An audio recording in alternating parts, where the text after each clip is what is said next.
Hello दोस्तों, आज की कहानी है मेरी पत्नी मरती क्यों नहीं। शुभ दोस्तों, अब हर सप्ताह सोमवार, बुधवार, शनिवार आपसे मिलेंगे एक नई कहानी के साथ सुबह 11:30 बजे। सुबह के 9 बज रहे थे। सहदेव जी जल्दी जल्दी किसी तरह रोटी सब्जी बनाकर बच्चों को उनके स्कूल भेजा। अभी उनको खुद को भी तैयार होना था। लगभग घर थोड़ा समेटते हुए अपनी पत्नी के पास आए और बोले, जानकी, आज मैं तुम्हें नहला नहीं पाऊंगा, खाना बना दिया है। तेरे को जल्दी से ब्रश करवा देता हूँ, फिर खिला देता हूँ। पता नहीं कब तक यह सब चलेगा, कब तक। मैं भी थक जाता हूँ। मेरी भी बर्दाश्त की हद खत्म हो गई है। ये काम वाली अभी तक आई क्यों नहीं? इसको भी आज ही के दिन लेट होना था। उसको क्या मतलब, मुझे दिक्कत होती है ना। बोलते बोलते अचानक से सहदेव जी झल्ला पड़े। उनकी जानकी जी सहदेव जी को देखकर उनकी आंखों में आंसू भर गया। वह कहती भी तो क्या, करती भी तो क्या। हालात ही ऐसे थे, स्थिति ऐसी थी। वह चाह के भी कुछ नहीं कर सकती थी सिवाय अपने पति की झल्लाहट को देखकर उनकी मजबूरी को समझने की कोशिश करना, चुप रहना। उसके अलावा कभी कभी खुद से नाराज़गी बढ़ जाती। अपने हालात से तकलीफ़ होती तो खुद भगवान से मन ही मन दुआ करती कि हे भगवान, इस ज़िंदगी से तो मौत अच्छी। कम से कम मेरे पति और बच्चों को मेरे से मुक्ति तो मिले। वह भी थक गए हैं, उनका ही सोच के मुझे मौत दे दे। जब एक इंसान खुद के लिए अपनी मौत की कामना करने लगे तो यह समझना भी बहुत मुश्किल है कि वह अपने से, अपनी स्थिति से, अपनी ज़िंदगी से कितना हताश है, निराश है, कि वह ज़िंदगी जीने से कहीं ज़्यादा मरना पसंद करता है। सहदेव जी और जानकी जी के 2 प्यारे प्यारे बच्चे हैं, एक बेटा एक बेटी।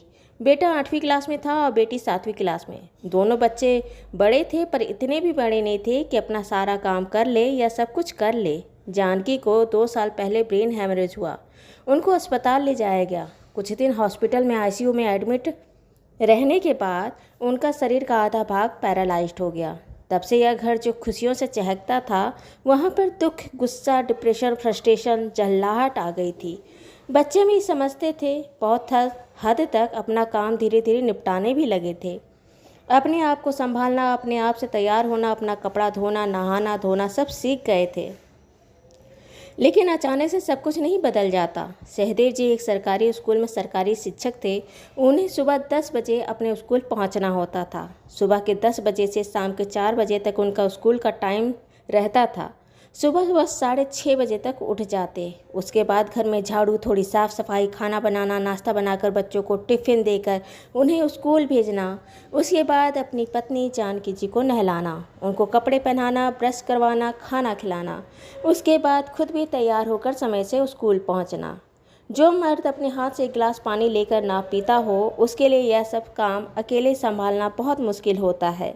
यही हाल सहदेव जी का था। सहदेव जी ने कोई शिकायत नहीं की, लेकिन 2 साल से अपने घर की स्थिति, घर परिवार, बीमार पत्नी, बच्चे और अपनी नौकरी देखते देखते वह भी थक गए थे। कभी कभी बहुत बुरी तरह से झल्ला जाते। बच्चों को स्कूल भेजने के बाद जब वह 10 बजे स्कूल के लिए निकलते तो 10 से 5 बजे तक के लिए उन्होंने एक औरत अपने घर में रखा था, जो उनके पीठ पीछे उनकी पत्नी जानकी जी का ध्यान रखती थी, उन्हें दिन का खाना खिलाती, दवाई देती और उनके साथ रहती। किसी भी तरह की बात हो तो वह उनकी पत्नी का ध्यान रख सके। एक मर्द के लिए इससे बड़ी तारीफ की क्या बात हो सकती है कि वह अपनी पत्नी के बीमार होने के बाद 2 साल बीतने के बाद भी वह अपने घर परिवार को इतनी अच्छी तरह से संभाल रहा था, इतने अच्छे से ध्यान दे रहा था। बस कभी कभी सहदेव जी थोड़ा बहुत झल्ला जाते। उन जानकी जी सहदेव जी की हालत समझती। जानकी जी अपने बच्चों को अपने हाथों से प्यार से खाना बनाकर ना खिला पाने की निराशा और अपनी स्थिति देखकर कभी कभी निराश हो जाती। खैर, सहदेव जी जल्दी जल्दी खुद तैयार हो घर में जानकी जी को बोले, जानकी, 10 बजने में 10 मिनट रह गया है, मैं स्कूल निकल रहा हूँ। मीना भी आने वाली होगी, तुम परेशान मत होना, वह बस आने वाली होगी और कुछ होगा तो मेरे को एक फ़ोन कर देना, कुछ नहीं तो एक बटन दबाकर मिस कॉल ही दे देना। जानकी जी हाँ में सर हिलाई। सहदेव जी जैसे घर के गेट तक आए थे, उसने देखा मीना आ रही है।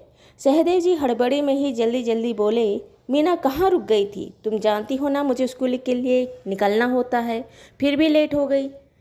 चलो जल्दी जाओ, जानकी के पास बैठो, मैं स्कूल जा रहा हूँ। मीना अंदर की तरफ गई और सहदेव जी उस स्कूल की तरफ। उनका स्कूल उनके घर से 8 किलोमीटर दूर था। अपने घर से निकलने के बाद सड़क तक आने के बाद एक ऑटो मिला। किसी दूसरे सवारी का इंतज़ार कर उससे बेहतर इसी से चलो। जैसे वह गाड़ी में बैठे तो उन्होंने देखा उनके ही संकुल की 2 महिला शिक्षक और बैठी थी। संकुल एक ही जिले के सभी सरकारी टीचर होते हैं। सारे सरकारी स्कूल टीचर्स एक दूसरे को जानते पहचानते हैं, क्योंकि जब किसी तरह का कोई सरकार की तरफ से प्रोजेक्ट जैसे जनगणना या फिर जाति गणना जैसे कुछ प्रोजेक्ट आता है, तब एक जगह सारे स्कूल के कुछ टीचर्स को बुलाकर मीटिंग की जाती है। उन्हें प्रोजेक्ट समझाया जाता है। ऐसे में वह हर एक दूसरे टीचर्स को जानते थे। उनको प्रणाम किया, फिर बातें होने लगी। महिला टीचर्स ने कहा, आज तो बहुत लेट हो गया है। सहदेव जी गए, हाँ आज मैं भी बहुत लेट हो गया। आज समय से मेरी नींद नहीं खुली, इसलिए मैं बहुत लेट हो गया। महिला टीचर ने पूछा, और सहदेव जी आपकी पत्नी कैसी है? अभी उनका हालत में कुछ सुधार आया? सहदेव जी कहे कि हाँ, पहले से हालत तो ठीक है, लेकिन फिर भी अभी तो बिस्तर पर ही है। अभी पूरा घर परिवार बच्चा नौकरी मुझे ही देखना पड़ता है। सुबह से उठकर घर देखो, बच्चे को तैयार करो, टिफ़िन दो, फिर उसको नहलाकर धुलाओ, खाना खिलाओ, फिर खुद को तैयार करके स्कूल तक आओ। फिर शाम को घर जाने के बाद फिर खाना बनाना, बच्चों और सब परिवार को खाना खिलाकर किचन समेटना। स्कूल ऐसे हेक्टिक जीवन हो गई है जैसे मैं तो कभी कभी त्रास हो जाता हूँ। भगवान या जानकी मरती क्यों नहीं?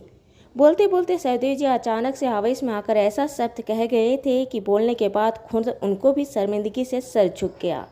महिला टीचर से सुनकर थोड़ा देर खामोश हो गई, लेकिन उसके बाद फिर बोली, सर आपने जो कहा अच्छा नहीं कहा। सहदेव जी कुछ नहीं कहे, बस सर झुका के हाँ में सर हिलाए।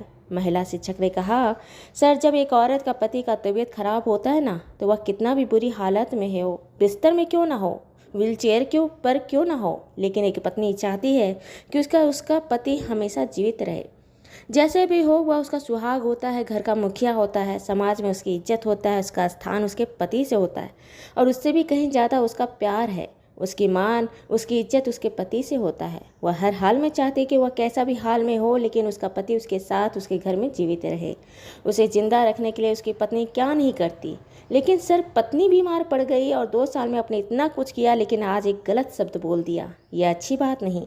आपको अपनी पत्नी के लिए ऐसा बातें बोलना शोभा नहीं देता।